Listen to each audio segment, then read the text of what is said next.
Hello, everyone. I am trying to get my camera to start working while we let everyone join in. Give me just a moment, and we'll see if I can figure it out here.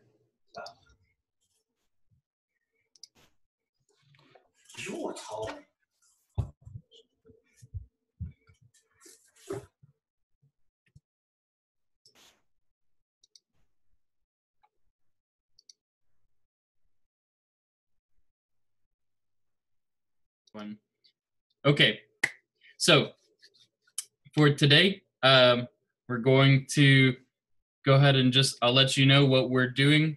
It looks like you guys are kind of in different rooms, so that's good. Hopefully this helps out a little bit.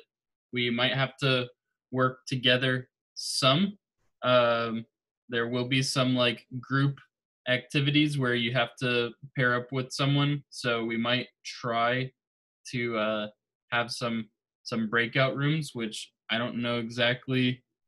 There is a way to do this, but I don't know if I know how. So we might just end up taking a little break. You guys go work together and then come back and we'll meet back together. Okay, so today, kind of same as we've been doing. We're gonna do, just our introduction, talk a little bit about what we're doing today, and then we'll go through actually a couple of short lessons today. So I've got a couple of lessons for you ready about the reading sections of the SAT. So we're going to spend a good about an hour to an hour and a half on the first two lessons, and then about an hour to an hour and a half on the second two lessons. So 2 lessons at a time. And we should get through about 4 lessons today, and then 4 lessons next time we meet as well. We're gonna have like our English moment. So if you guys remember, we've been kind of having like a little bit of English introduction as we talk through some of what we're doing. So just a little bit of English time for you guys. Maybe you know some of these, maybe you don't. There's one. It's called. This is the, let's see, I'll put it here in the chat if I can. All right. Maybe not.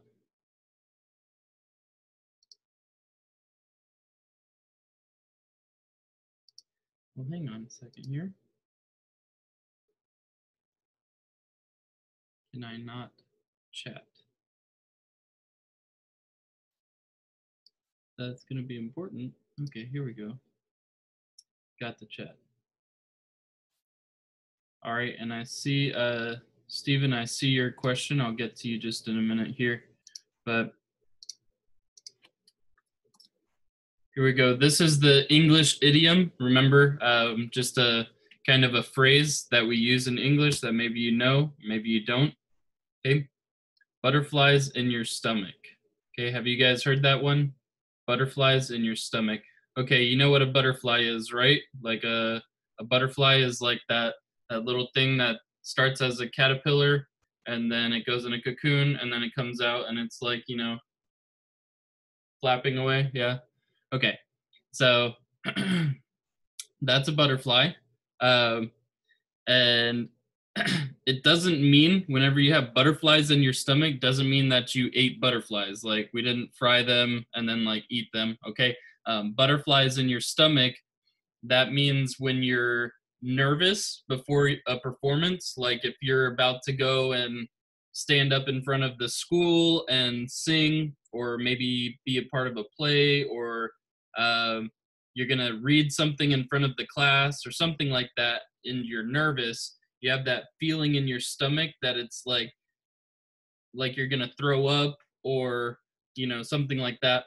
That is butterflies in your stomach. That nervousness, that you just kind of want to throw up. That feeling, that's called butterflies in your stomach, and it's not used like a lot, but sometimes people will use it, and that's kind of what it means. So then the next one other idiom that I'm sure you guys have heard but 24/7. So 24/7. This is just, it's not really like a phrase, but it's something that, you know, people use. That means all day. Okay, 24 hours in a day, 7 days in a week. So 24/7 means all day. It can mean, you know, that store is open 24/7. Like gas stations, you know, when they're open all day, every day, no matter what.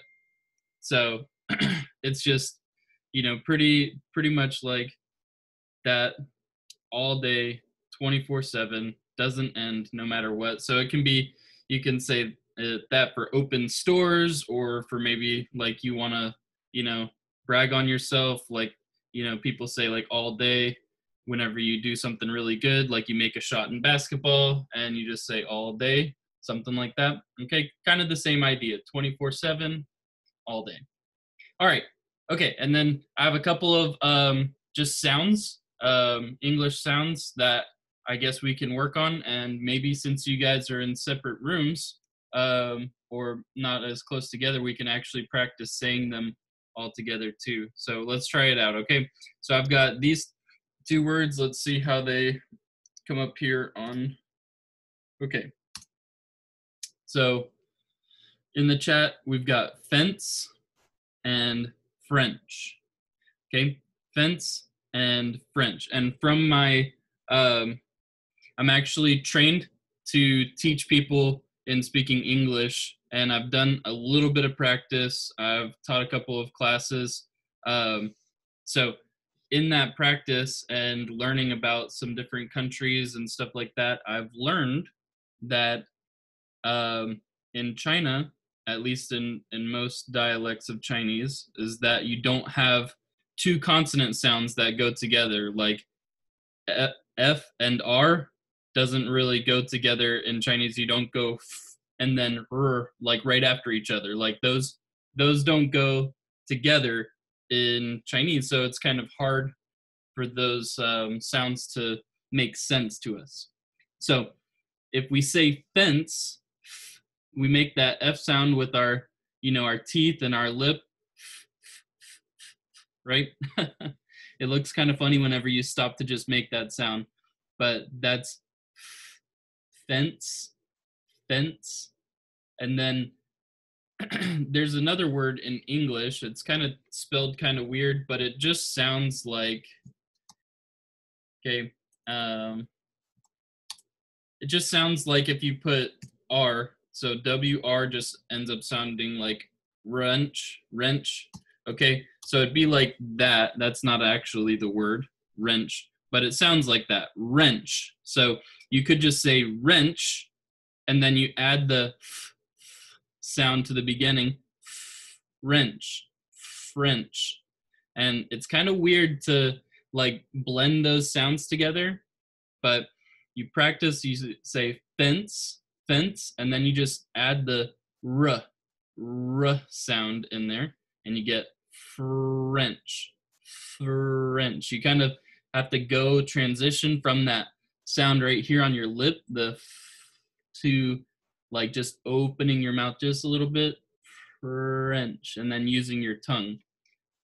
Let me hear everyone. I see everyone here. I really appreciate you guys muting your mics and everything. But let me hear you guys do fence and then French. Okay, one.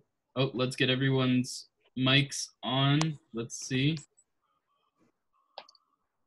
Okay, let's do Fence, French. French. French, French. French. fence, French. Fence. Fence. French. French. French. French. All right, everyone, all together. Let's try. Let's see if we can do it all together, even though we're on, you know, Zoom. So let's do 1, 2, 3. French, French. French. French. Okay, good try. Okay, so here we go. Okay, so and then Here, let's try a couple of these here, which again, we're kind of just practicing these sounds. So we're going to practice a couple of sounds here as we work through some of this. Okay, so word, words. Word. Words. Okay. And let me tell you a little bit about these. Give me just a second here. I want to make sure that I'm not okay. So word, and then words. You guys seem to be pronouncing really well, so that's awesome. Word, words. Words. Yeah, good. So that just simple word, just the R sound, and then word. You combine those two sounds, word, the R, and then the D, word. And then the last one, you're combining three different sounds, words, and that S sounds like how we would normally say Z in English. Okay, words.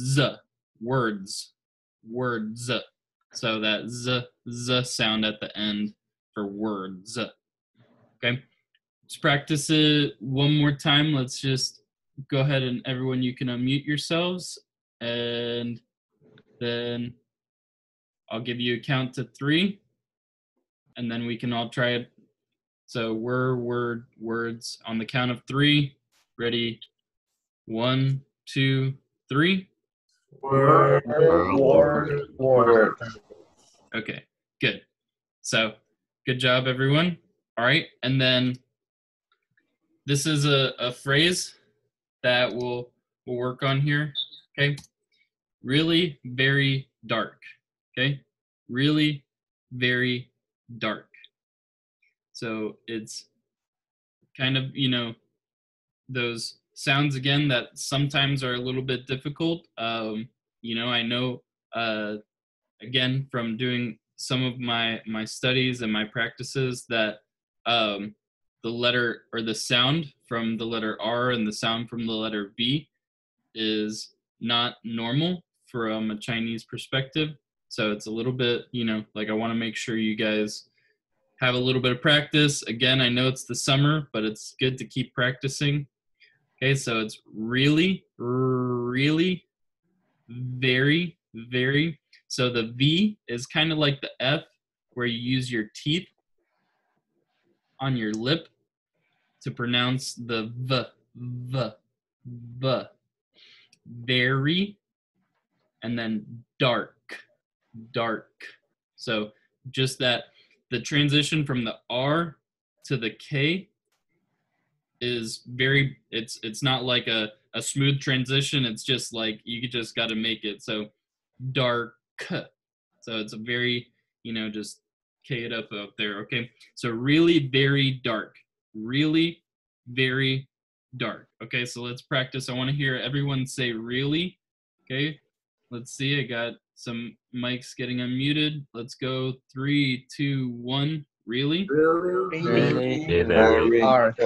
Okay. So just really. Okay, everyone.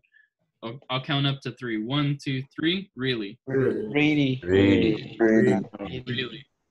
Good. I hear some good pronunciation there. So keep practicing that. And then very. So the very. So that R sound, V to the R comes very quickly. So very. All right. Very. Let's go. 1, 2, 3. Very. Okay, good. I hear good pronunciation, you guys. All right. And then dark. Okay. Dark. Let's try that.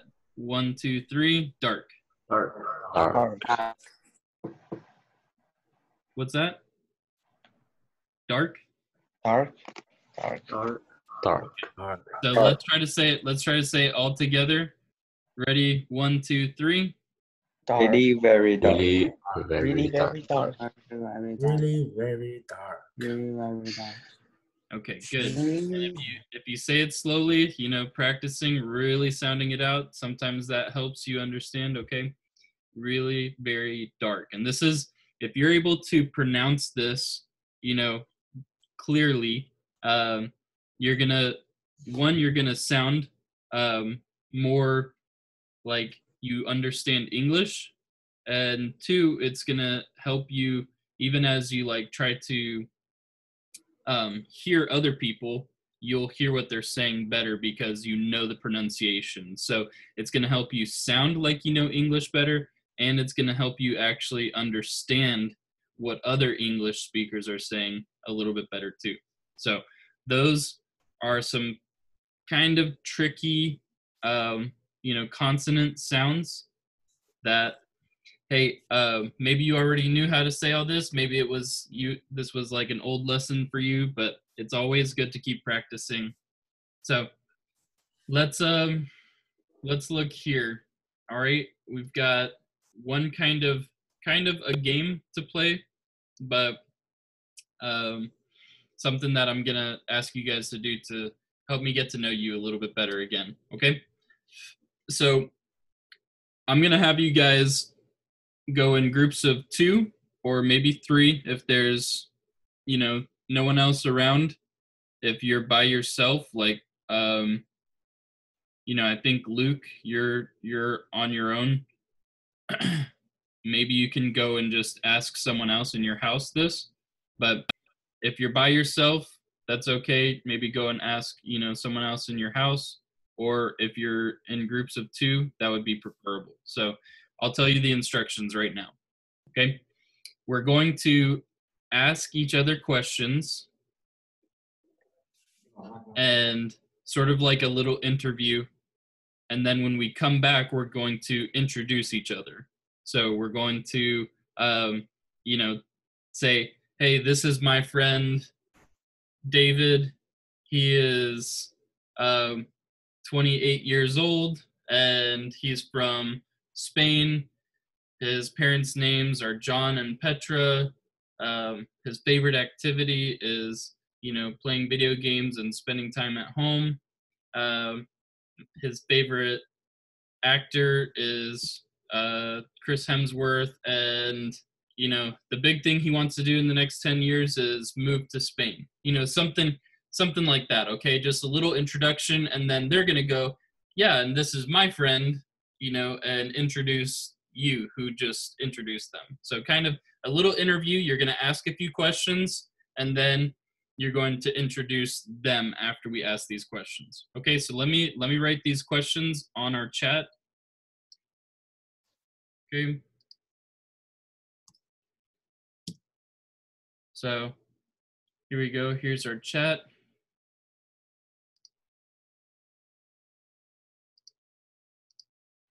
Okay, I want you to ask the other person what's their name, what's their age, where are you from? And I know I've asked you guys this already, but we're kind of just with each other. Where are you from? What are your parents' names? What is your favorite activity? So like, what do you enjoy doing? Or is it video games? Is it, exercise? What is it? What do you enjoy? Who's your favorite athlete or actor? Okay. And then what's a big thing that you want to do in the next 10 years of your life? So, if that's like graduate, or, you want to go to college, you want to get a job, you want to buy a house, like something you want to do in the next 10 years. You don't have to answer me here on the chat.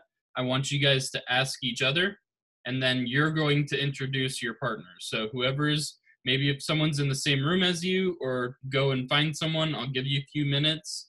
So I think, let's see, I can help you guys out with this. If you would turn your cameras on, please. That way I can see. Okay. All right, so I see some of you guys are in the same room. Some of you are not. All right. Here you go. Help me out, guys. Okay. So let's see. So I think Cody and Yufei, you guys are in the same room, so you guys should be able to ask each other these questions. where where is everyone else at? You guys, can someone tell me, since you guys are all supposed to be in the same house, where you guys are? You in the same house still, or are you guys away? Me and Jason are in the same room. You and Jason are in the same room? Okay. Yeah. Good. Let's see. Steven, are you in a room with anyone else? No, I'm still with myself. You're just with yourself? Okay. Yes. Can you go and find someone? Yes. You can even leave your phone there, or your laptop, or whatever you're using, and then go and get the questions. Okay. Okay. And then Luke, I think you can go and maybe just ask someone else in your house.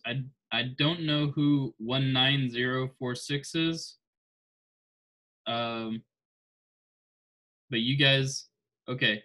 There you go, Steven. I see you on someone else's screen. What about Charlie and Jason? Are you guys, can I see your camera? Maybe?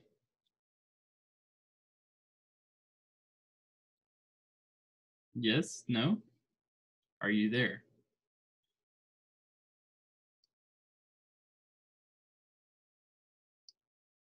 Are they there, guys? Do you guys, are you in the same house?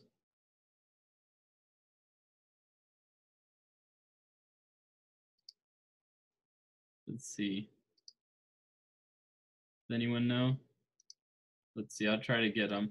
Okay, but for this time, I want you to ask those questions to each other. You can mute your mics again, but ask those questions to each other, and then we'll come back and we'll just introduce each other, okay? All right, so go.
Okay, so let me give us a little bit of a timer here.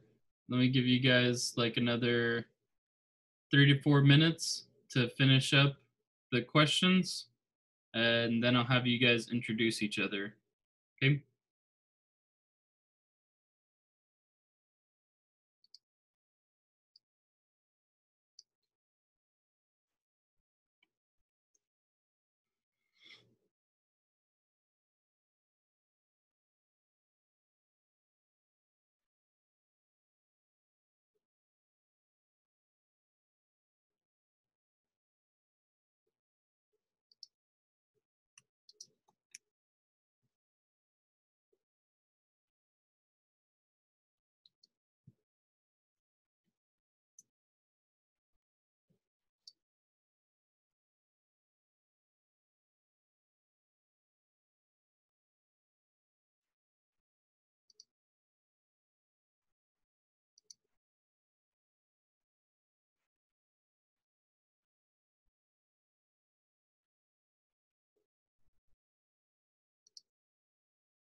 Yeah, you don't have to message me all of the answers to the questions, but I'm actually going to have you guys say them, like actually introduce the person that you um, interviewed.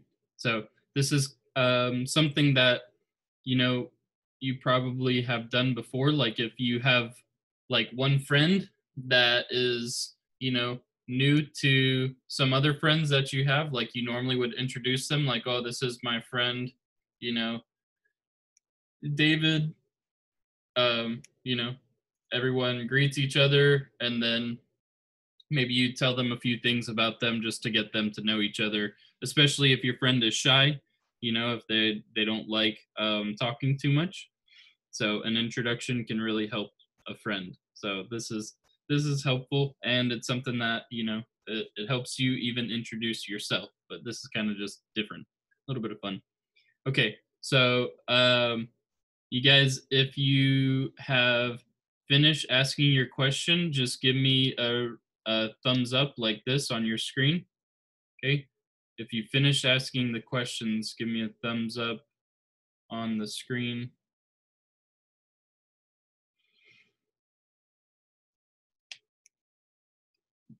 All right, good.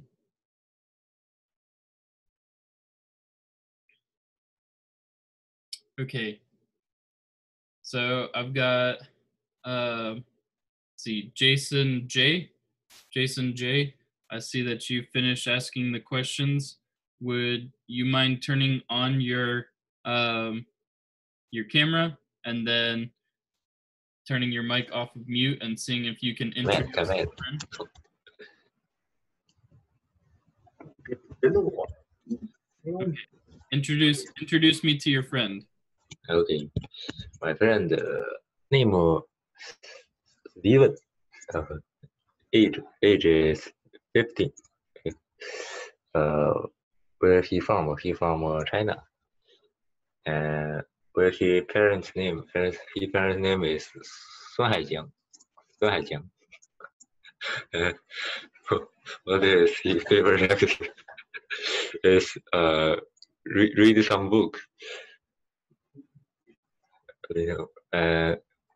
His favorite athlete is Jordan, Michael Jordan. Okay. And 10 years, big thing he want to do is be a teacher. Want to be a teacher. Oh, okay. Awesome. Okay, good. If Steven, is he still there? Can he introduce you? Yes. Okay, go ahead.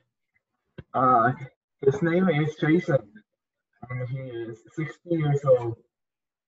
He's from China. His parents' name is Zhang Xiaomeng.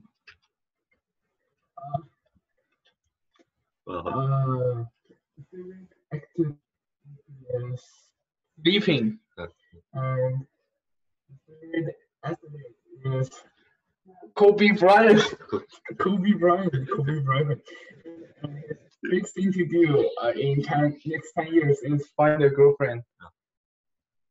Okay, find a girlfriend. Hey, that's good. Maybe someone you can marry too. So thank you for doing that. Okay, I know this is a little bit different, but it helps you guys get talking a little bit, which I like. I have hardly heard any of your voices, so I like being able to hear your voice. All right, I think I remember Cody. I think you gave me a thumbs up. I think you and Yufei are in the same room. So can you give me the introduction that you got, all the information?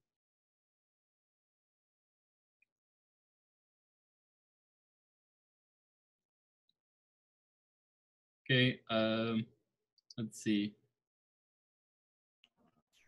Go ahead.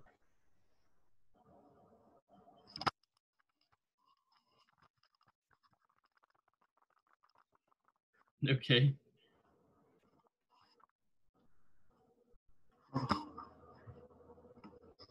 Okay.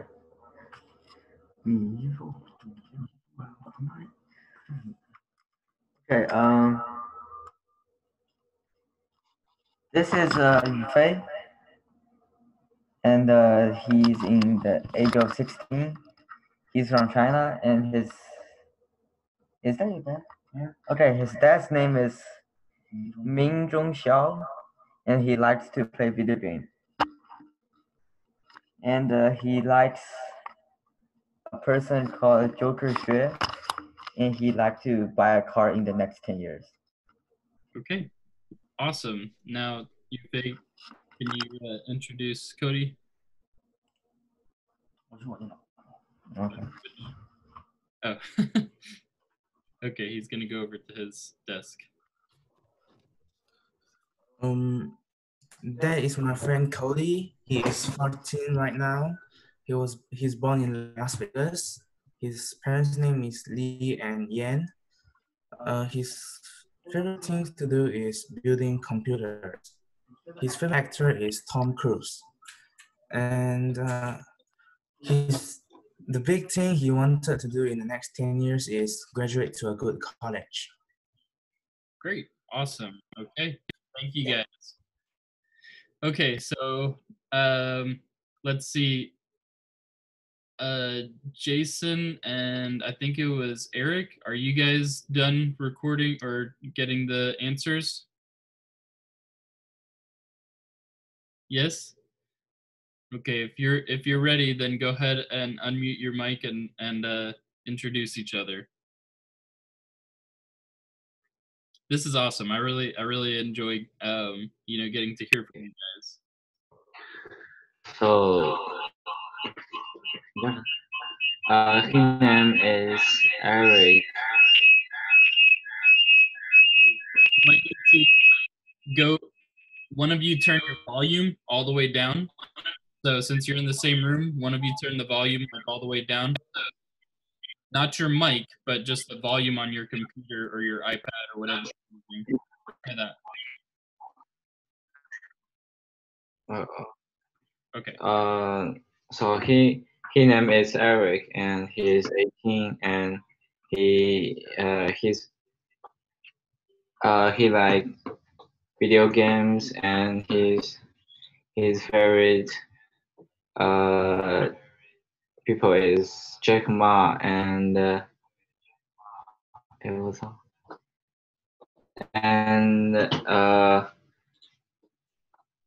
thing he will do in the next 10 years is find a good girlfriend, and his parent name is Ke Yu Xiao.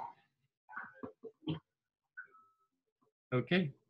Awesome. Thank you. Okay, now switch. So Eric, go ahead and introduce Jason. His name is Jason Dong, and he is 19 years old, and he's come from China.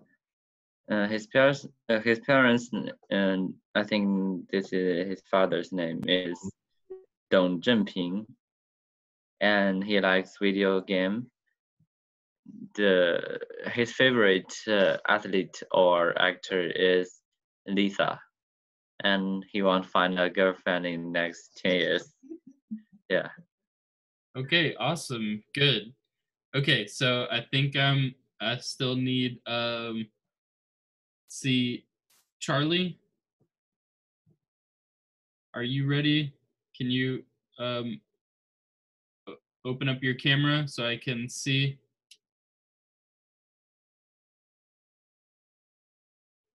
Charlie, or I cannot remember who's sitting at the computer 19046. So one of you two, can you turn on your camera? Oh, that's my mom's public computer. Oh, that's her public computer? Yeah. Okay, so do you know who's using it, or is it just on in the living room, or what? It just it should be showing the picture of the living room. Okay, and what about? Let me go turn the thing on. Okay, and what about Charlie?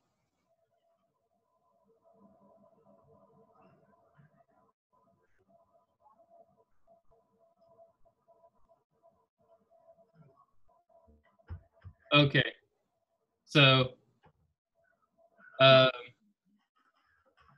are you two gonna introduce each other or what?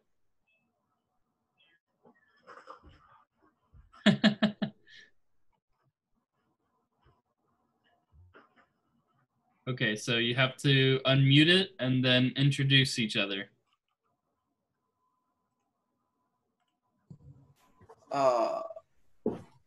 His name is Matthew. He is 14 years old. He is from Shanghai. He likes sleeping. Okay. And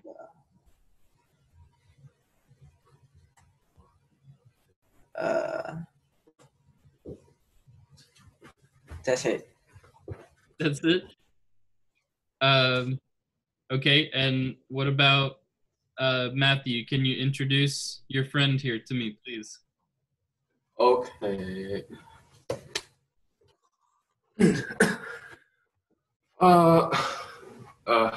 His name is Charlie Zhu, and okay, and he is 16 years old. He's from China, yeah.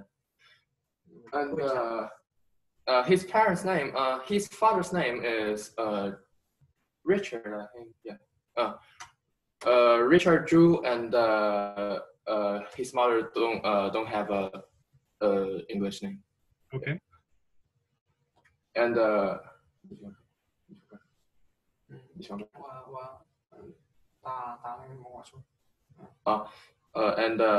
he likes playing tennis. Okay. Tennis, good. What about in the next 10 years? What do you guys want to do in the next 10 years, both of you? His big thing is to marry a girlfriend. Okay. And what about him? He has to say for you. I don't have any big things, I think. You have no plan for the next 10 years? Yeah, I have no plan. Okay. All right, that is fine. Okay, and then let me see. Thank you guys. I appreciate that. You can go back and sit and do your work from there. That's fine. All right, and then Luke. Luke, if you're with us here, I think I see you. Go ahead and unmute and tell me what you got. If you went and talked to someone, are you with us, Luke? Yes, I am. Okay. Who did you talk to? Nobody. Okay. They are taking a nap. What? They are taking a nap. Oh, they're taking a nap. Okay, I thought you said you were taking a nap, and I was like, okay. Why don't you just say it for yourself then? Okay, introduce yourself. I'm Luke. My last name is Tian. I'm 15 years old. I come from China.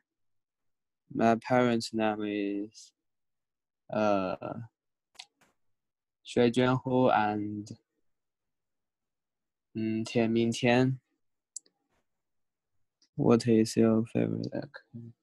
Play video game and maybe go to eat. Who is your favorite? Oh, I don't have favorite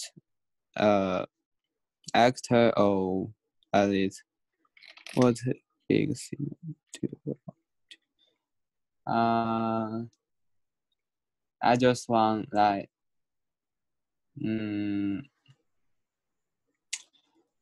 graduate in a good college and find a good job in next 10 years. Oh, good.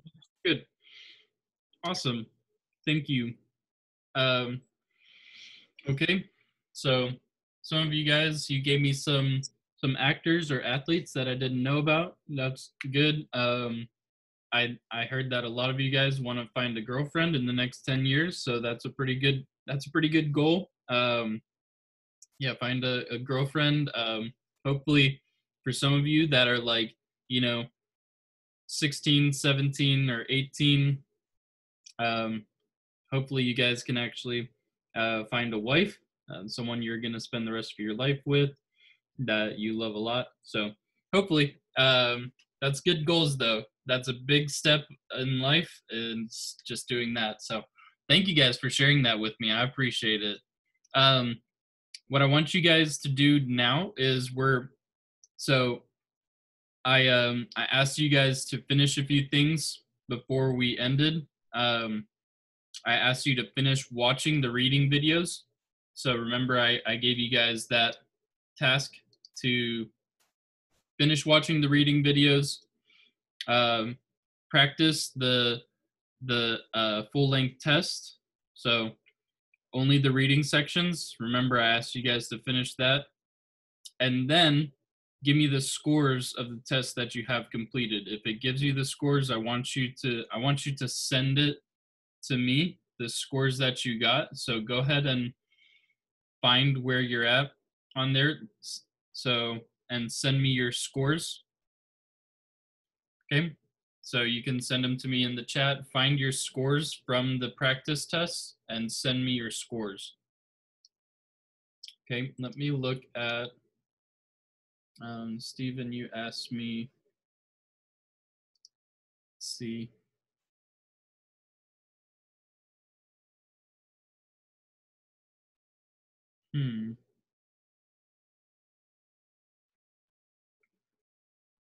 Stephen, I'm not sure about your username from Khan Academy. I'm trying to look at the list of students in my class.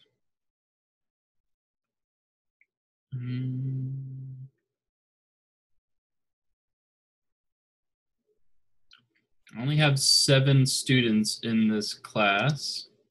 Let me see.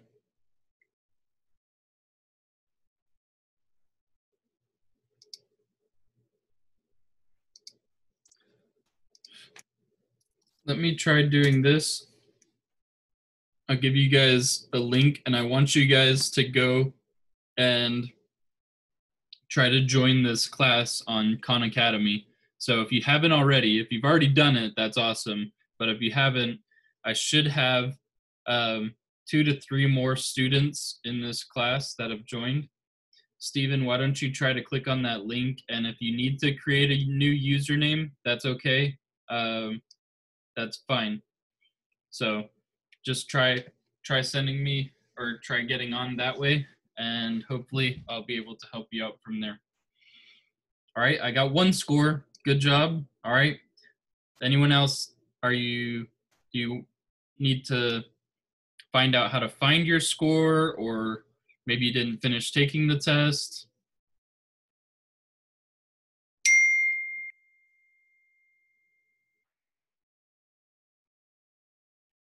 Okay, great. Got another one.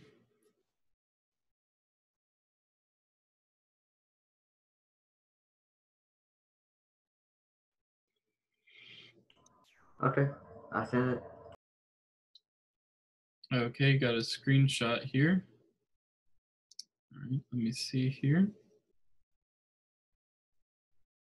Okay, good, thank you. You can send it to me privately if you want to, that's fine.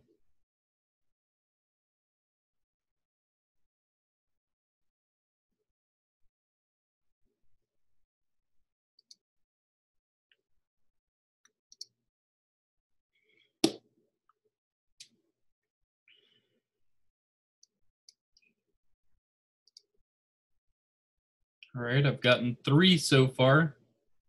Come on, guys, go ahead and try to send me those.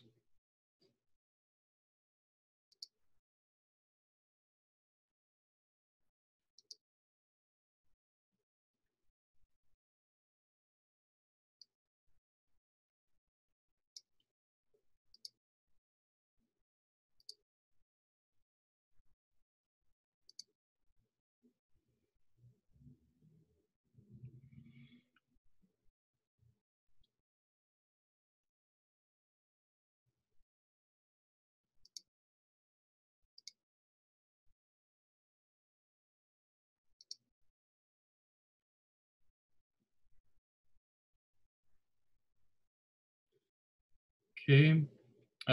You should be able to see these, in the full test area. Find the test you took, and it should tell you your grade. So find that and send it to me.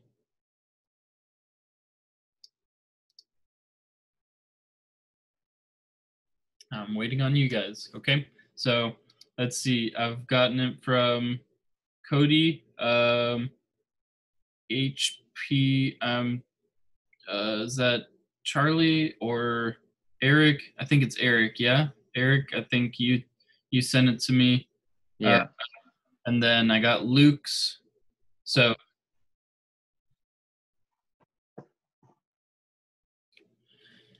waiting on the rest of you guys.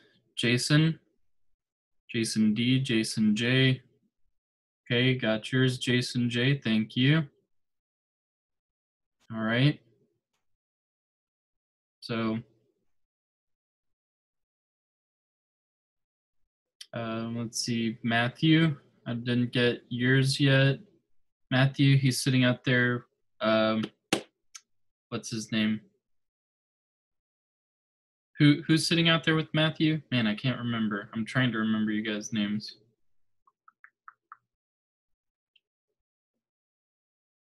But you two need to send it to me. Steven, I don't think yours, and you might not have your grade. Do you have your grade, Steven? If you can, just send it to me in the chat, okay?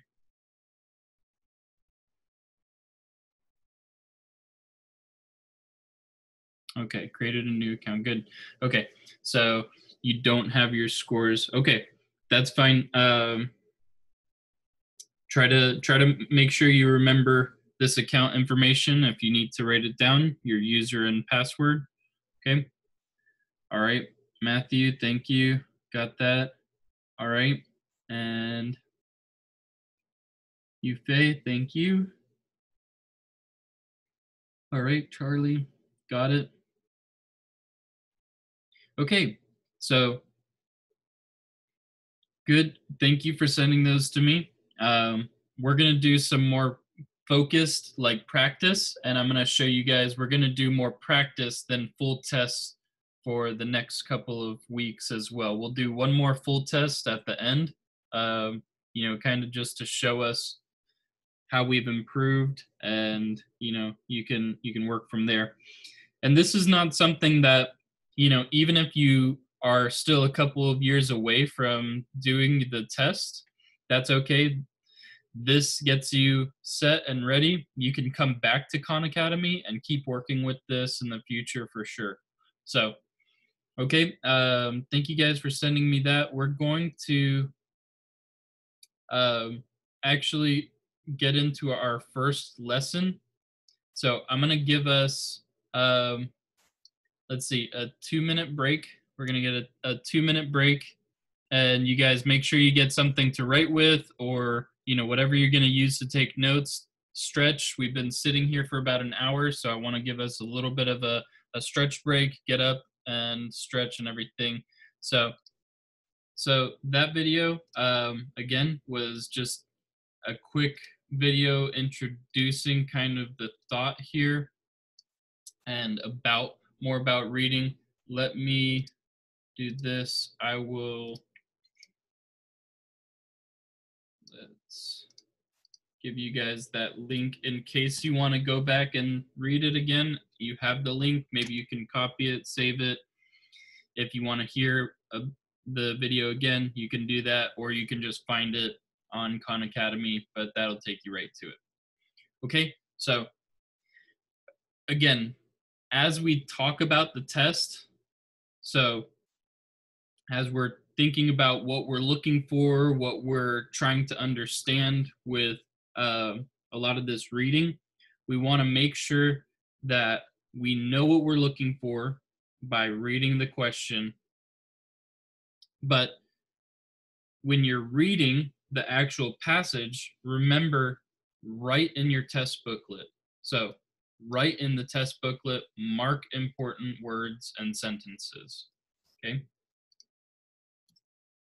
remember to write in your test booklet, mark important words and sentences. So a lot of times whenever they say the word annotate, so sometimes whenever you're looking and reading and listening to these videos, they're going to use a word annotate. It means the same thing as mark. Okay, so annotate or mark being the same thing. If you want to, so annotation, marking, it's not like the name, okay? Mark, it can also be the name of a person, all right? It's not what we're talking about. Marking your paper doesn't mean writing the name Mark on there, all right?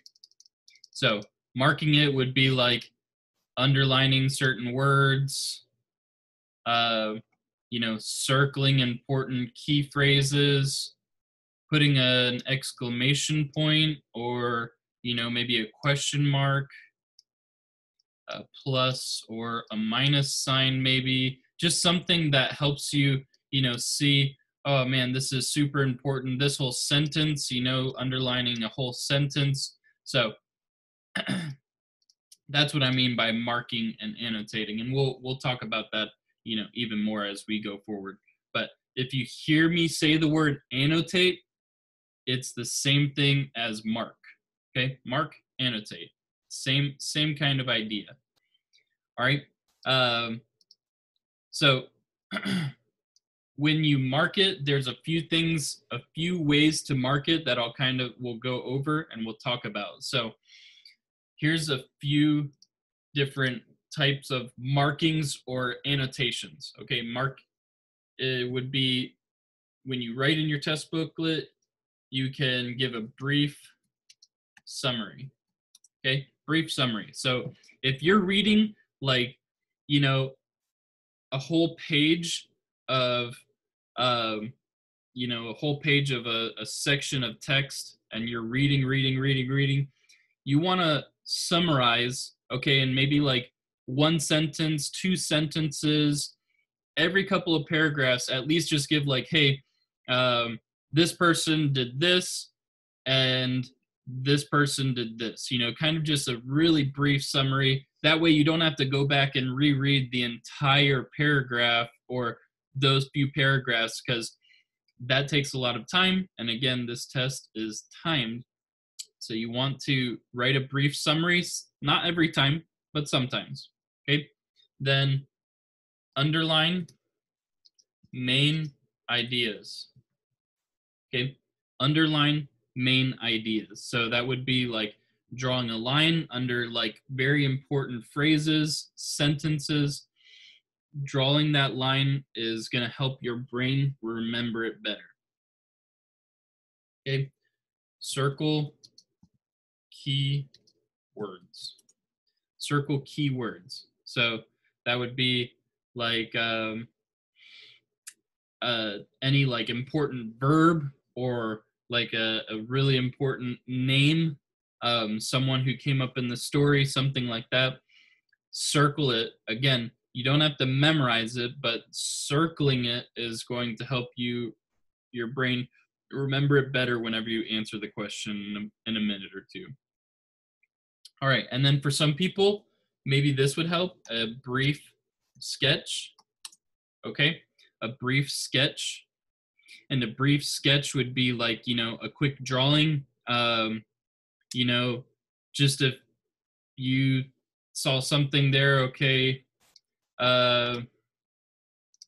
you know, a quick little picture, you say, oh, this person died, you can write, oh, John, you know, just John, and then, you know, put, I don't know, dead or something like that. Dead. John, dead, and here he is, he's in a casket, you know, he's in a box. And you just, sometimes some people, they learn better by visualizing it. If that's going to help you remember a quick little picture, I don't know, maybe there's birds and you're going to draw, oh, these are birds, and, you know, 3 3 birds. And that's going to help you remember. If that helps you remember, then draw a quick sketch. That's okay. There's no problem. We're all different types of learners. So if a quick little cartoon helps you remember that whole paragraph, maybe you do that rather than writing, 2 sentences or something like that. All right. And then finally, arrows between connecting sections. Okay, and that's kind of the last annotation or marking that I would want you to do. And this deals more with the synthesis, where you have one paragraph that's talking about another, so, or they're related in some way. So if I had, let's say, these 2 passages, and we'll say, I've got 1, 2, 3 paragraphs here, and 1, 2, 3 paragraphs here. We're going to say this is passage 1, and this is passage 2. Okay, so what I want you to do is, if you see, okay, all right, this is paragraph 1. All right, let's see. This is paragraph 2. This is paragraph 3. Okay.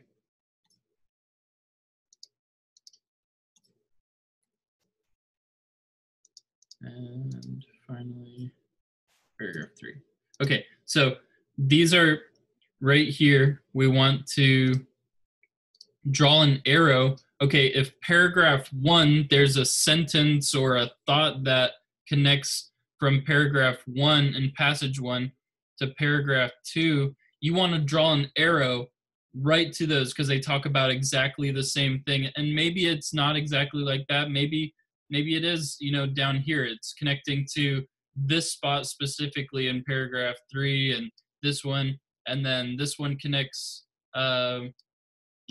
we've got another one from paragraph 2. It connects up here to paragraph 1. You want to connect those. You want those to be really quick for you to see, oh, okay, this idea and this idea connects to each other. So that's what you want to do. Draw some arrows.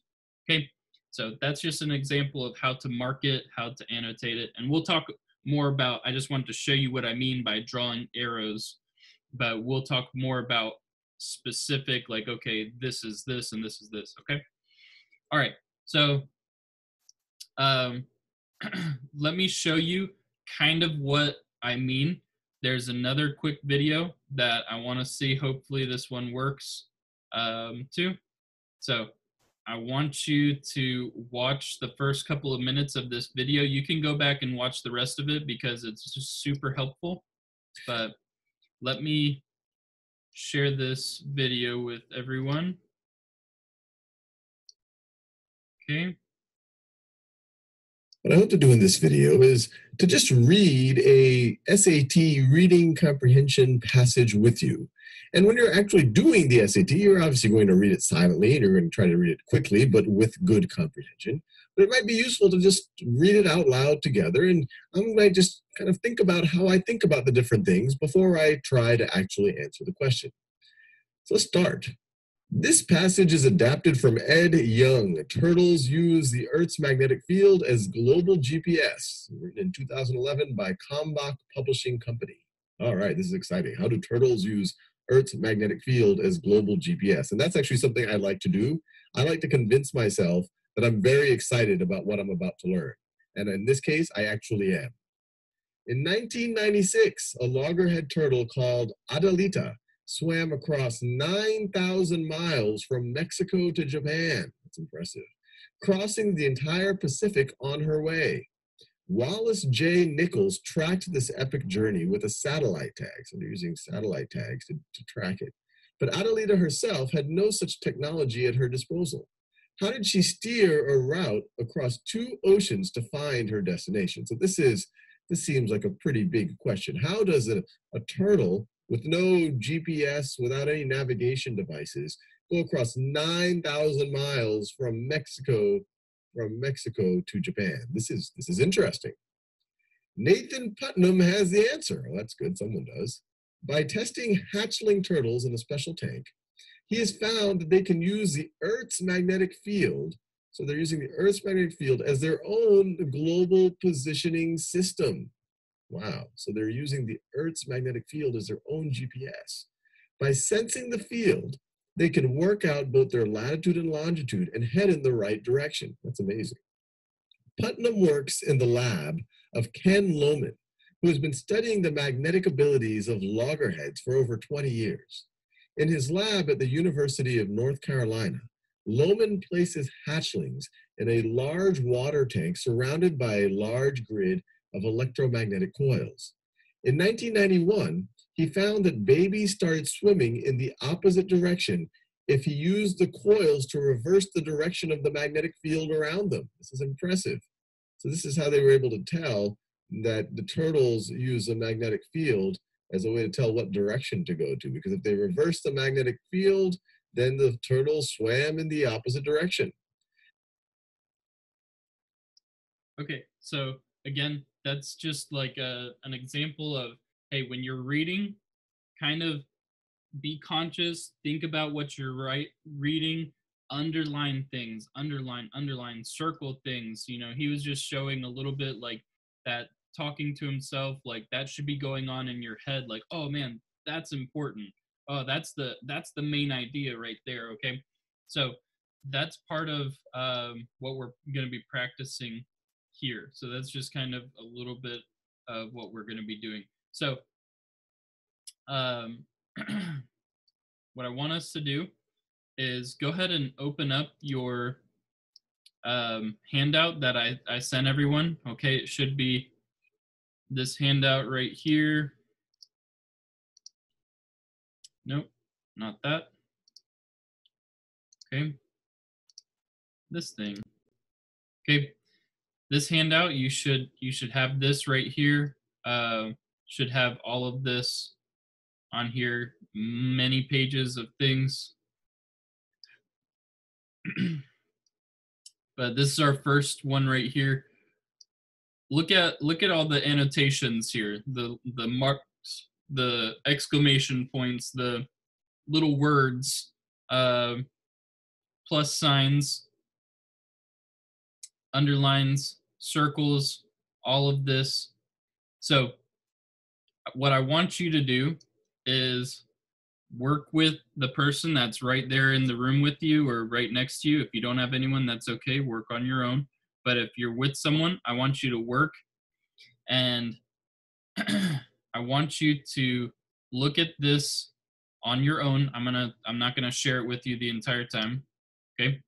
So I want you to see that handout, and I want you to give me a 2 to 3 sentence summary of that article that I was just showing you, that first one. Okay? So the first one, it says, as Kingman developed as a painter. Okay, so I want you to give me a 2 to 3 sentence summary of those 3 paragraphs. Okay, it's 3 paragraphs. Give me 2 to 3 sentences. All right, and I want you to work together. You can work together, check it with each other, make sure like, oh, okay, did we get this? Did we get this? Okay, so let me give you 5 minutes. 5 minutes to get that done. Work with your partner, whoever's in the room with you, work together and give me a 2 to 3 sentence summary. And at the end of 5 minutes, I'm going to get that answer from you, okay?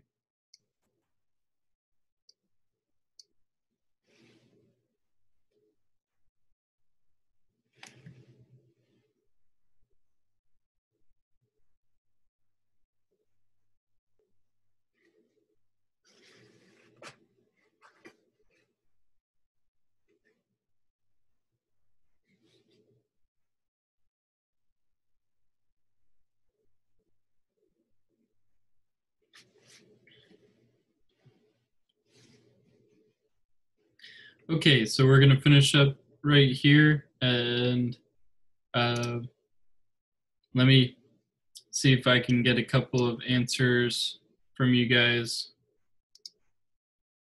Anything at all?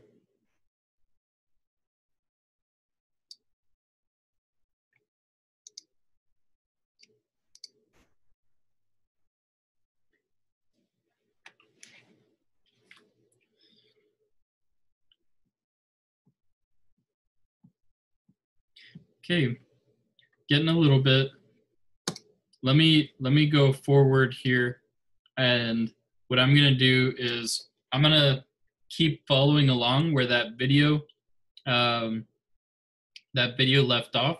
So I will kind of show you guys how I would annotate what we're doing, and you guys follow along with me and do it on your own. So I'm gonna read it out loud. I want you to follow and make your own annotations as well. And then we're gonna answer a couple of questions at the end of this section, kind of like what we would do on the reading test, okay? So let's go back to this story right here, okay?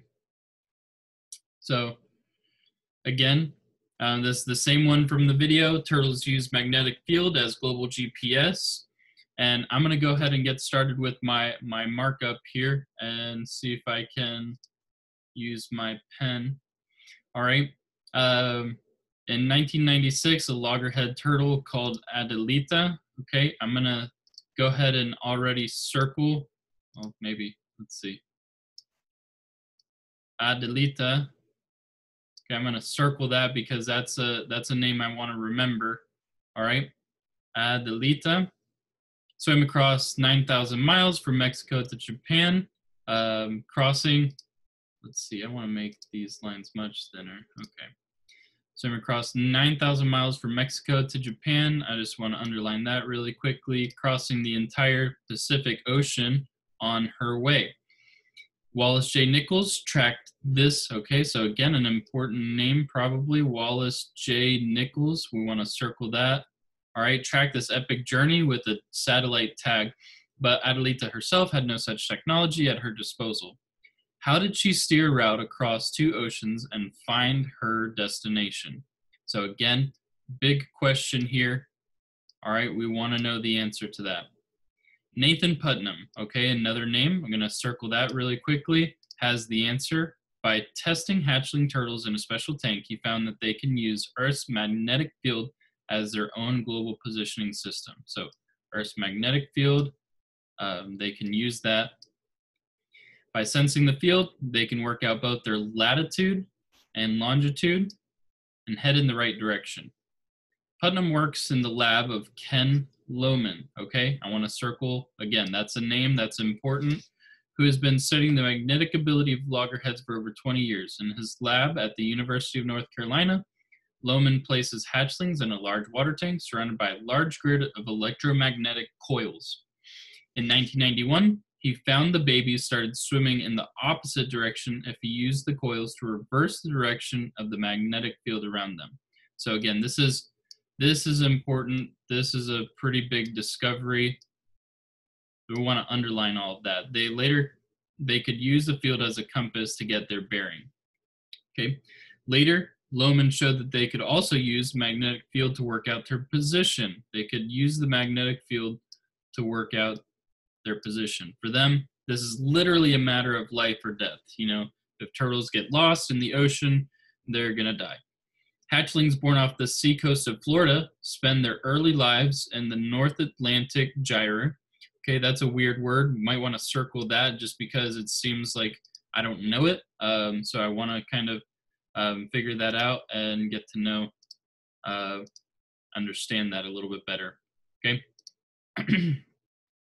A warm current that circles between North America and Africa. So they actually explain it right there. A warm current that circles between North America and Africa. If they're swept towards the cold waters outside the gyre, they die. Their magnetic sense keeps them safe.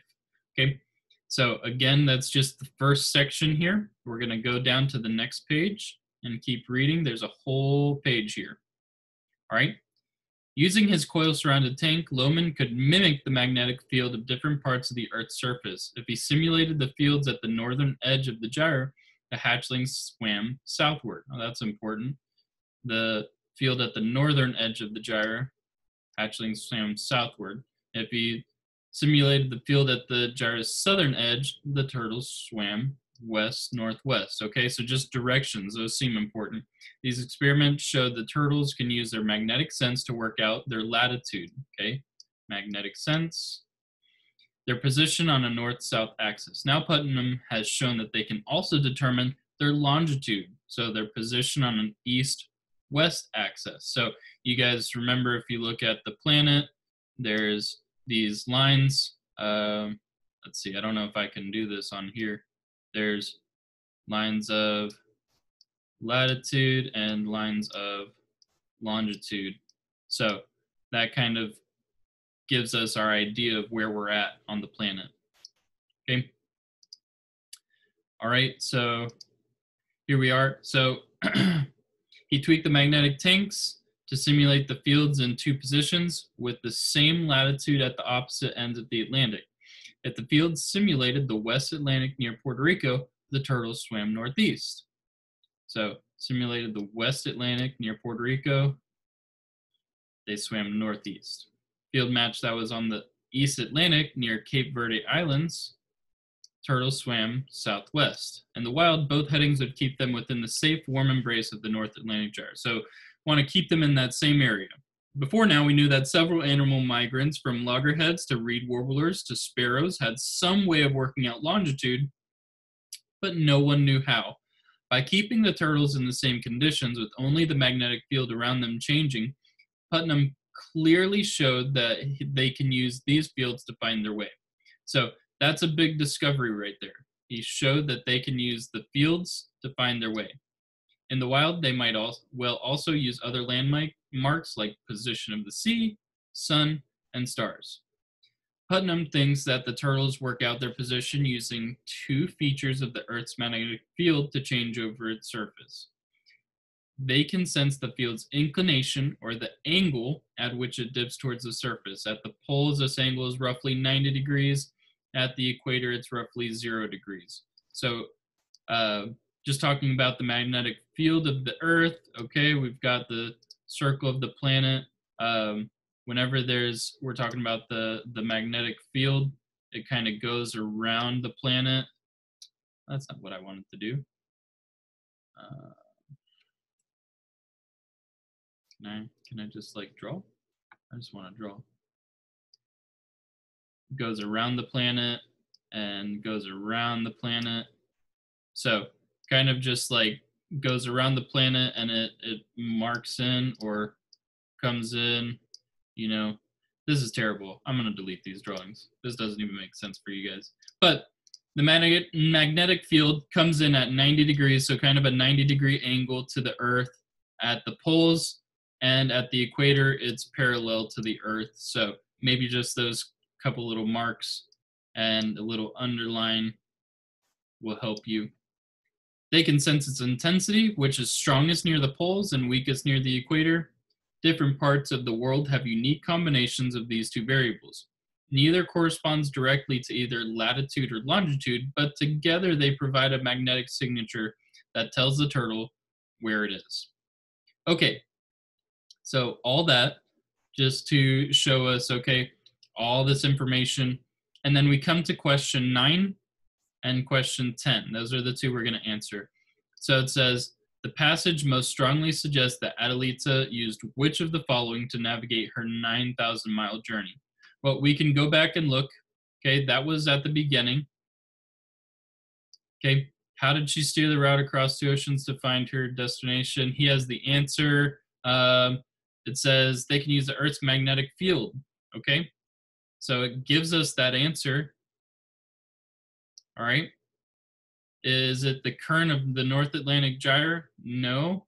It didn't talk about the North Atlantic at that point. We were talking about Adelita, and she swam from Mexico to Japan. She swam to Mexico to Japan. That's not the Atlantic, that's the Pacific. Okay. cues from electromagnetic coils designed by Putnam and Lohmann. Okay, that was baby turtles, not Adelita, and that was in a tank. All right. And then it says the inclination and intensity of the Earth's magnetic field. Okay, that's a probably. All right.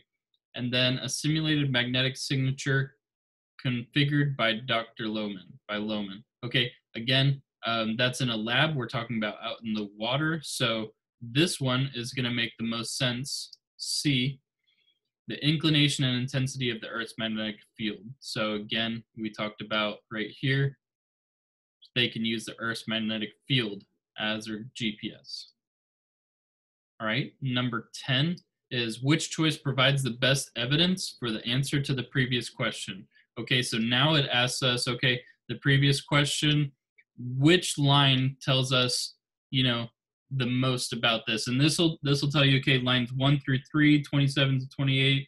So you go back up, and if you didn't notice, there's these lines, and it tells you, okay, this is line 10, 15, 20. So you know what line they're talking about. So here, it tells you lines 1 through 3. This sentence, it starts with in 1996 and ends with way. Okay, so we go back up here. Line 1, this is line 1. Okay, in 1996, loggerhead turtle called Adelita swam across 9,000 miles from Mexico to Japan, crossing the entire Pacific on her way. That's the sentence they're talking about. Does that give us our reason?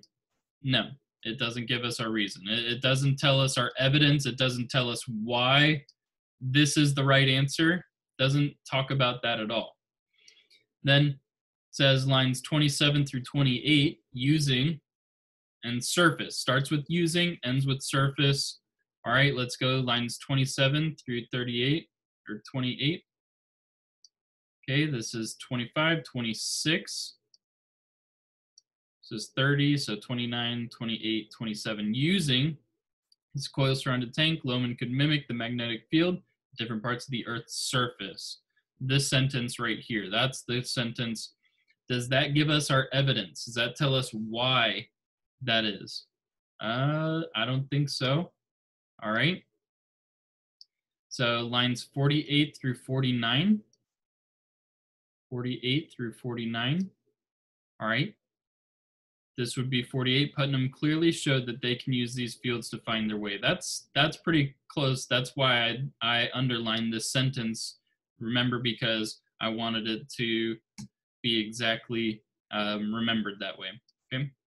So that's a pretty good answer to me. Let's just check right here, lines 58 through 60, neither, and it is, okay? 58, it says neither corresponds directly to either latitude or longitude, but together they provide a magnetic signature that tells the turtle where it is.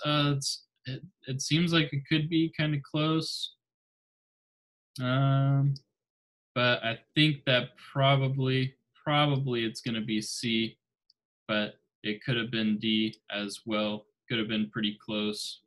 It would be a little bit more up to you guys, yeah? What do you think? And then we will go on to this individual practice right here after we talk about this a little bit, okay? Okay, so guys, go ahead and see if you can turn on your cameras. I want to be able to see you guys to make sure like you're doing what I'm asking you to do. I just want to make sure I'm seeing you. So please turn on your camera. Okay. And that way I can just see you guys. I know we can turn it off every once in a while, and that's fine. But now that I'm going to ask you a couple of questions about this, I want to see your face. Okay. As I was reading through this, did you see how I made my marks, my annotations, right? Did you see that? That's how I want you guys to write on there. And you're allowed to. They want you to. Whenever you take the test, please write in the book. You need to write in it, make your marks, do that so that you can see, okay, this is important. I'm going to underline it. this is an important name. I'm going to circle it. So make your marks. You'll get better at it with practice. But let me see. How many of you guys are able to follow along and like mark it while I'm doing it? Anyone? Are you able to make marks or no? Yes? No? No? Yes? Are you able to make marks? Are you able to annotate?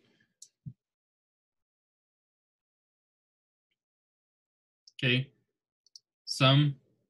All right, what I'll probably do next time is see if you guys can get this printed out. That way we can do it on paper and that'll work a little bit better. So we'll try to do that because I know not everyone can mark it on their computer or phone or iPad or anything like that. Okay, so what we're gonna do next is an individual work, okay? I want you guys to look at this section right here. Okay, individual practice. All right, it's just a short section. Read it. Try to mark it. Okay, or think about where you would mark it if you could mark it. Okay, read it and see if you guys can get some answers here. Let me see if I can get just the right. Okay, so I want you guys, maybe you need to zoom in your screen or whatever, but read this and I'll scroll down. I'll give you a few minutes to read this. We'll answer the questions and then we'll take a little break, okay? So read this, answer the questions, and then we'll take a little break.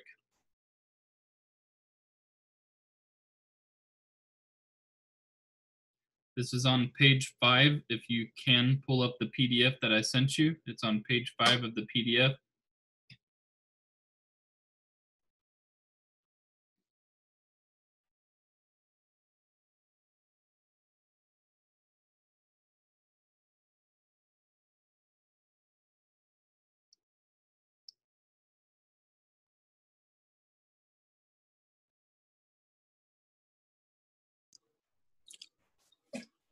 Mr. Philip, Yes. I don't have this. Okay, I sent it in the chat. I'll send it to you again whenever we take a break, okay? Okay. Hmm.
Okay.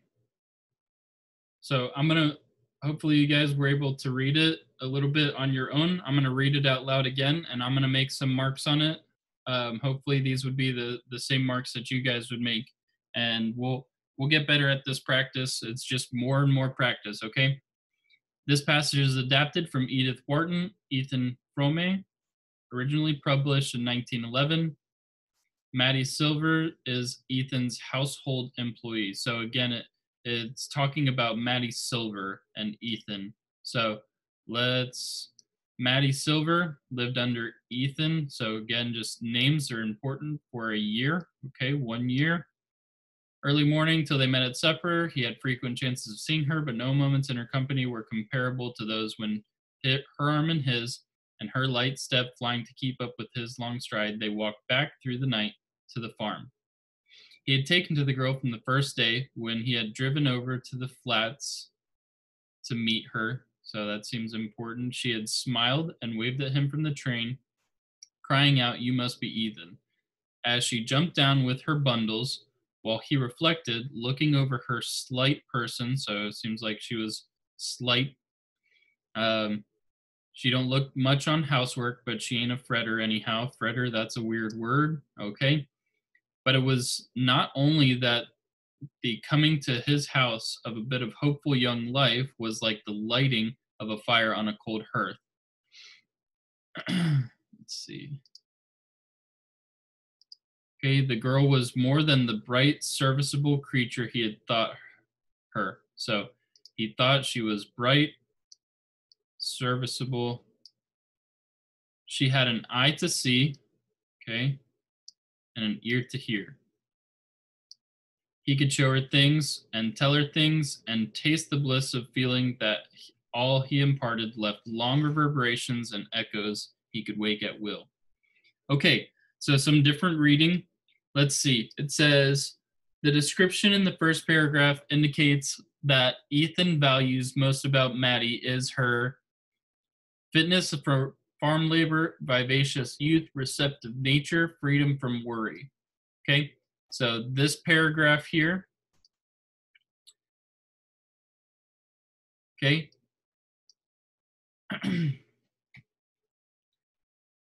what do you think? Which one do you think he values? If you had a guess, what do you think this guy, he's talking about Maddie Silver. What do you think he thinks is important about her? Fitness for farm labor, vivacious youth, receptive nature, freedom from worry.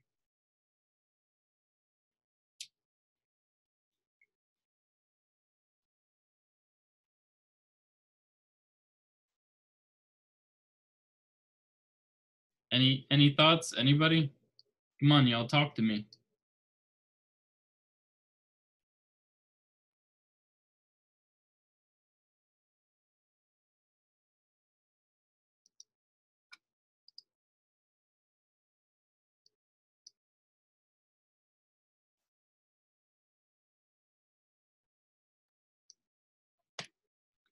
Okay. Someone said B. Anyone else have any thoughts? Go ahead and tell me. What do you think? Or at least tell me which one you don't think it is.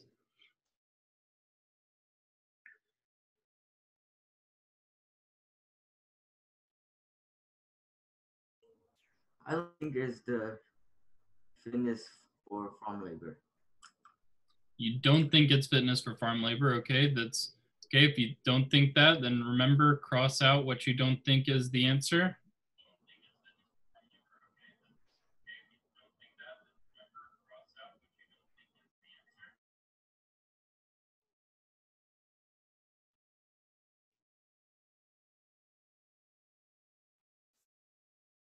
All right, does it say anything about her youth?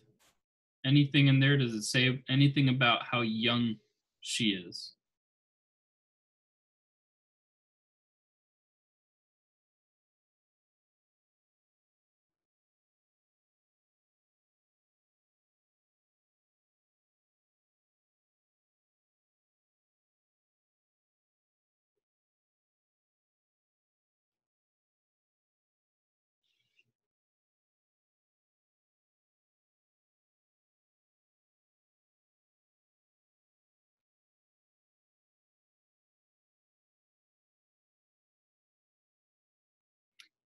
Okay, so it doesn't say really anything about how young or how old she is. You know, a fretter, this word fretter, to fret is to worry.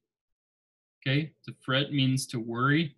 So if you're a fretter, that would mean you're a worrier or a worry person. So says that she's not a worrier. It's kind of, it's something there. It doesn't necessarily mean that it's not the answer. It does say that she had an eye to see, an ear to hear. He could tell her things. It's a really good feeling that he felt that, you know, he could tell her and she would listen, and then she would talk back to him and you know, say things to him. I would say it's C. Receptive nature means that she would receive what he was saying. So, and then what choice provides the best evidence for the answer to the previous questions? Okay, so it gives some big sections there. Again, a quick way is to, you see this one, it says lines 12 through 14. These are 6 lines long. We don't want to go to those first. Let's see if we can do 12 to 14. So this is 15, 14, 13, 12. But it was not only that coming to his house of a bit of hopeful young life was like the lighting of a fire on a cold hearth. So that sentence right there, okay, I don't think it was that one. That didn't really explain it. 15 to 19, okay, she had an eye to see, ear to hear, all of this that I just told you about right here. That's a big section. I think that that's going to be our best answer right there, because that explains exactly what we were talking about right here, the receptive nature, that receptive nature. That's what it's explaining, lines 15 to 19 right there. Okay, so the other ones, if you read them, it doesn't make as much sense as those answers, and that's kind of what we're talking about. So we're gonna take a little break, and we'll come back to lesson 2. Lesson 2 over here. Let me go ahead and I'll stop. We're talking about the difference between analyzing purpose and analyzing point of view. So analyzing purpose and analyzing point of view. That's kind of what we're focusing on in this lesson. They're different, okay? Purpose is what the author wants you to get from this text. So what they want to get from this text. And then point of view is kind of like from the author's eyes, how do they see what they're talking about? So most of us have played video games, right? We've almost all played video games. Yes? Video games good? Okay. Right?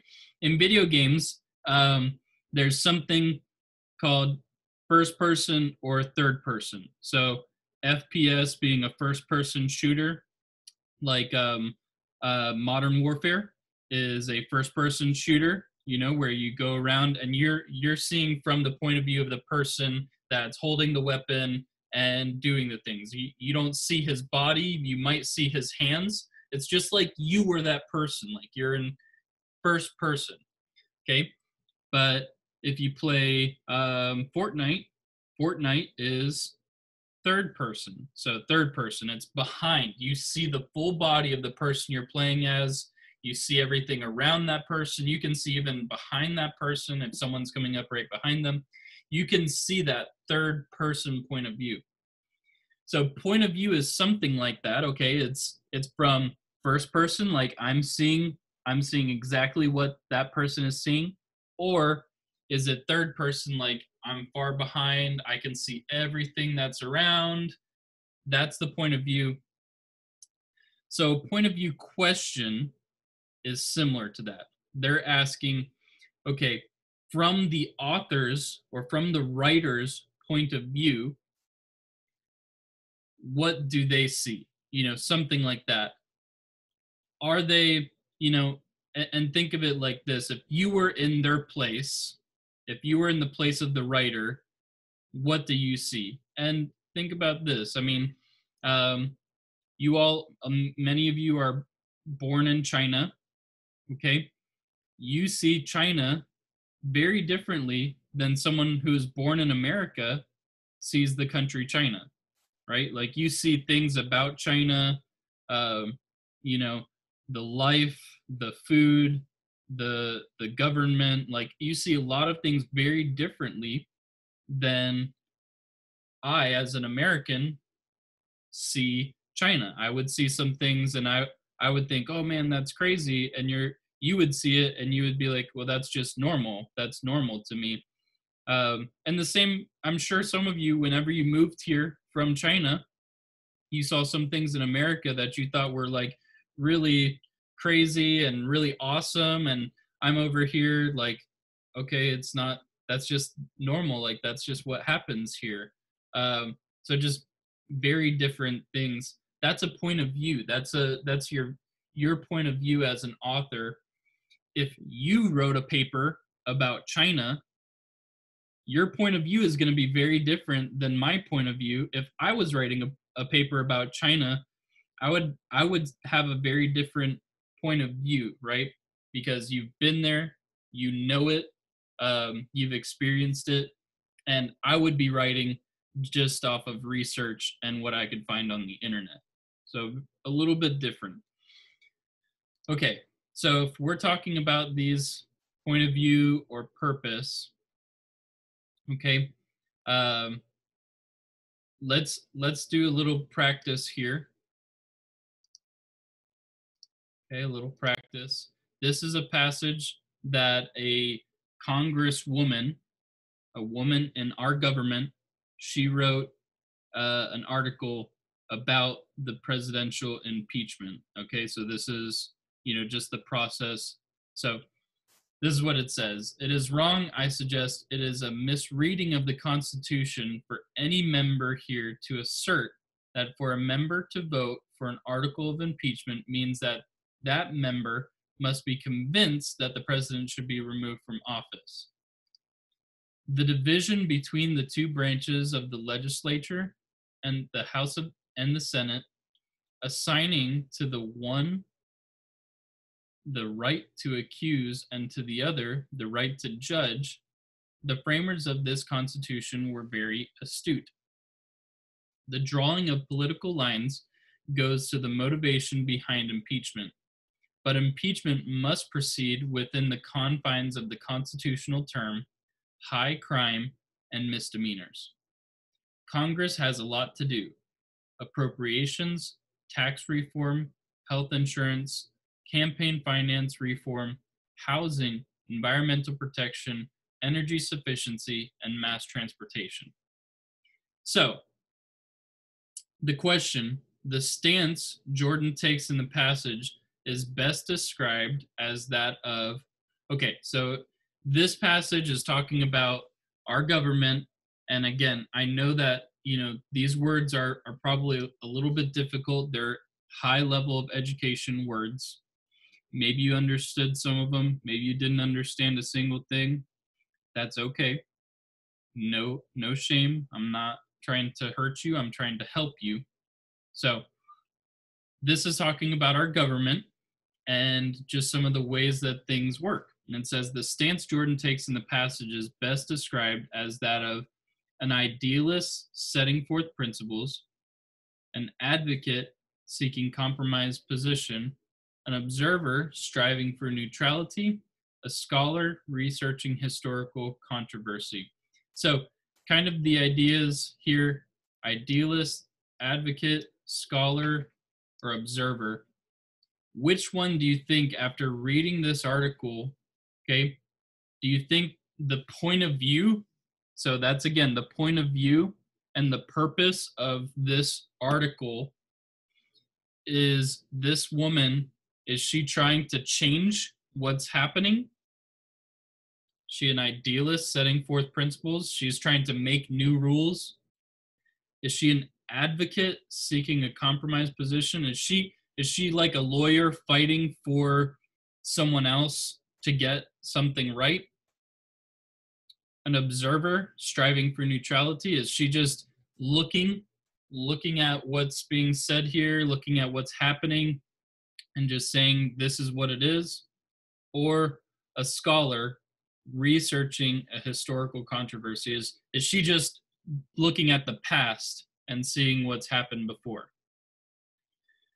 Well, here she doesn't say that there's any there's no new information, so she's not setting forth any new principles. She's not an idealist. she's not talking about something that happened in the past. She's talking about something that's happening right now. So she's not looking at history. See, she's not defending anyone. She's not an advocate or a lawyer. She's not defending. But she's an observer striving for neutrality. She's saying that this is the way that the law is. We just have to follow the law. That's it. So that's kind of just an example of we're trying to understand and see, okay, the point of view and the purpose. Why is she writing this? Oh, I don't want that. Why is she writing this? If I can get this right. And what is her point? What is she trying to do? Why is she writing it? And what is she trying to make happen? So that's kind of what we see from here. Okay. So again, this is kind of just, we're practicing this. I want you guys to practice this as best you can. Okay. So what we're going to do right now is I want you to read this article and I want you to write like a 1 or 2 sentence summary of the article. So read and write. And then I want you to compare it to the person in your room. So compare it with someone else. Say like, okay, what did you get? What did you read? What did you see? Is mine right? Is yours right? Is mine wrong? Okay, discuss the author's purpose and perspective, and then answer the question at the end. So, so pretty much just do that. Read it, write a 1 to 2 sentence summary, compare it with someone else right next to you, talk about their purpose and perspective, and then answer the question that comes after it. Okay, so let's see here. I did send it to everyone. If you can see it on your own, that's fine. But if not, I'm going to go ahead and share my screen. That way everyone can see it here. So let's read this and then we'll answer this question after it. After we finish this, I want you to read it. We'll go down to this. I'll give you guys 3 minutes to read what's here and then I'll scroll down. Okay, so read this section. If you have it on your own screen, if you have the file with this, then just read it on your own, that's okay. But if not, read what's on the screen.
Okay, I'm gonna scroll down. And let's just really quickly read the question. It says, the passage most strongly suggests that researchers at the Martin Prosperity Institute share which assumption?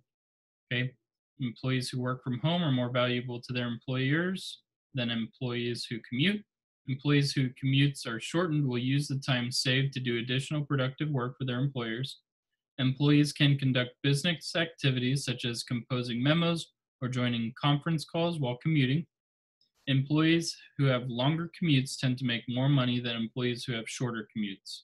Okay, so those are the options. Let's keep reading and see if we can find our answer. Okay.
Okay, and I'm gonna just keep moving here.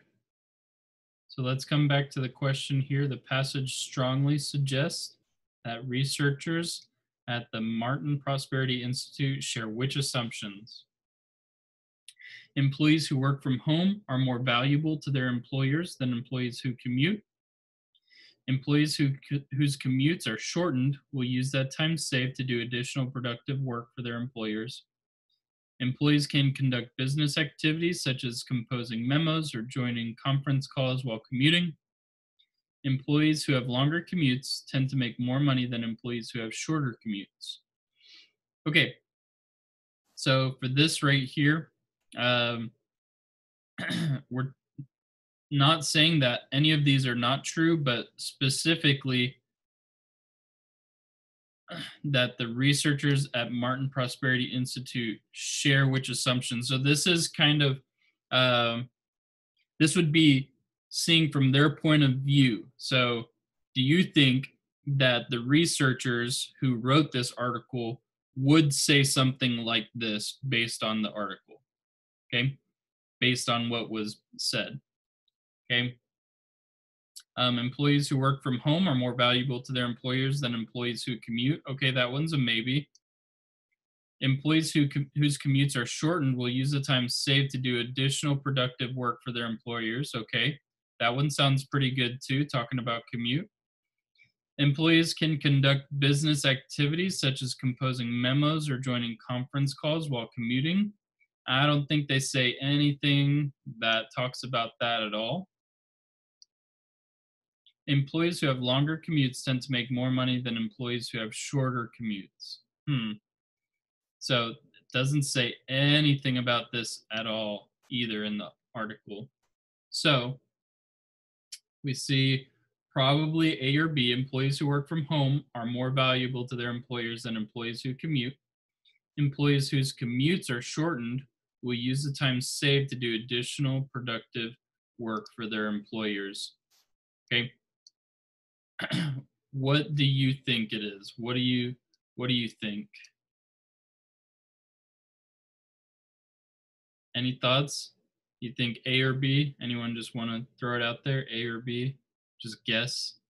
Remember, you can give your best guess, and it's not always wrong.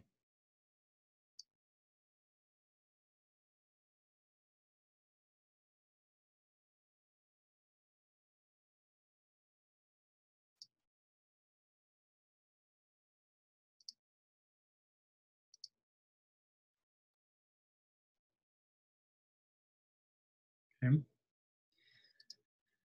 I see one answer. That's good enough for me. I think B is probably the right answer. Yeah, B. That's the most, makes the most sense. They're going to use that time to make more money. They're going to use the time if they have less time traveling. A commute is where you go from your home to your work. Okay. If their commutes are shorter, they're going to spend more time working rather than being tired from being up too early, things like that. So that's that part of the practice. Now, one other practice here. Okay, one other practice. Let's see if I can get it going for us. Maybe. Okay, too many things on my screen. Here we go. All right. So now I want you guys, since we don't have these printed out, what I'm going to do is I'm just going to ask you guys to rate yourself, and we'll come back to this question next time that we get together. But I want you guys to do this, okay? I want you to rate how well, based on what we've done today, okay? Rate how well you're doing in reading, how well you think you're going to do on the reading section of the SAT. I know we've kind of talked about this before, but based on what we learned today and the practice we did today, are you 1, being like you're gonna get a 0, or are you 4, that you're gonna get perfect? 1, 2, 3, or 4? Which one do you think you are? Go ahead and show me or put it in the chat, whichever one. What do you think? 1, 2, 1, 2, 3, or 4? What level do you think you're at for the reading section? Okay.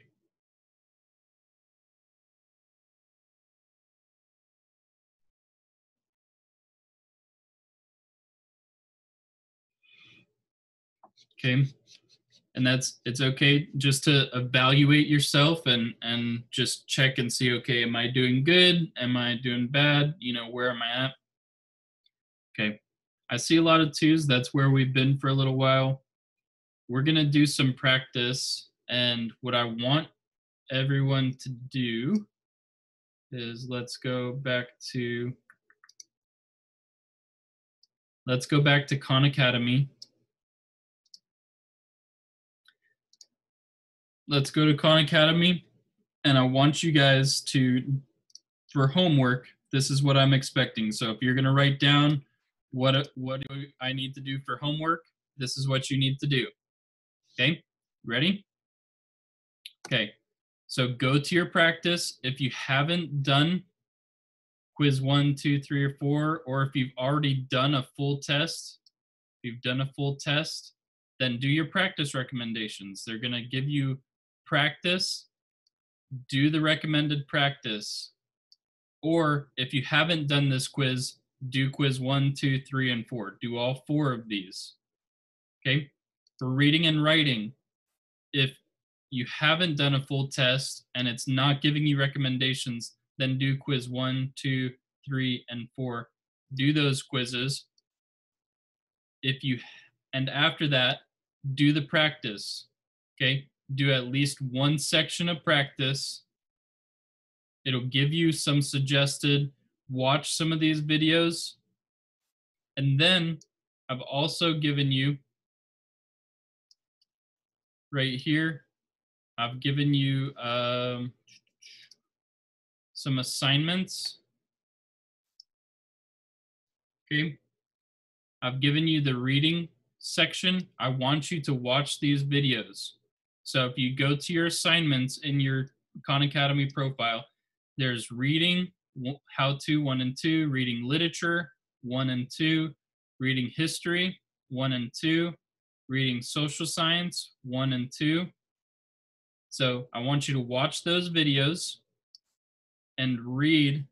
There's articles. So there's about another 10 articles that I want you to read between now and next Wednesday. Okay? And I can see those of you who do it right here. Okay? If you did it, it tells me. Now, even from last week, a lot of you did not do what I asked you to do. And if that happens again, I'm going to have to talk to Mr. Chen, maybe Miss Bishop, if that's you, Luke. We'll make sure that this gets done because this is important. This practice is where you're going to learn probably the most. So I want you to practice. Watch these videos. Okay? They're going to help you. I want you to go from a 2 to a 3 or maybe even a 4. We have some time. Okay? I believe that anyone who's at a 2 can get to a 3. Anyone who's at a 3 can get to a 4. Even during these, there's only two more weeks that we're going to do this. So next Wednesday and the Wednesday after that. I still believe that in reading, you can go from a 2 to a 3 in those two next times, okay?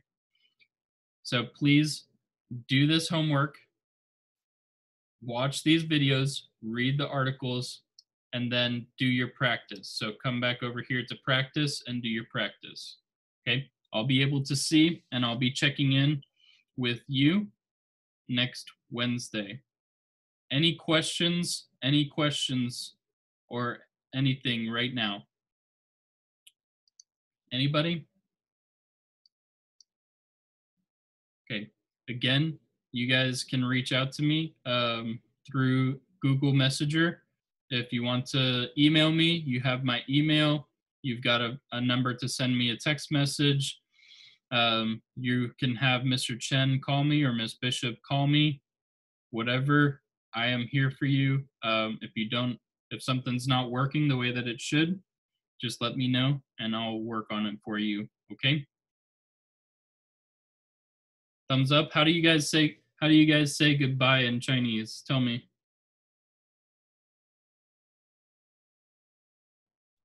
再见. Say it one more time. 再见. 再见. Yeah. 再见. 再见. 再见. Okay. Goodbye. Goodbye. Bye. See you guys next time. Bye. Bye. Bye. Bye bye. Bye.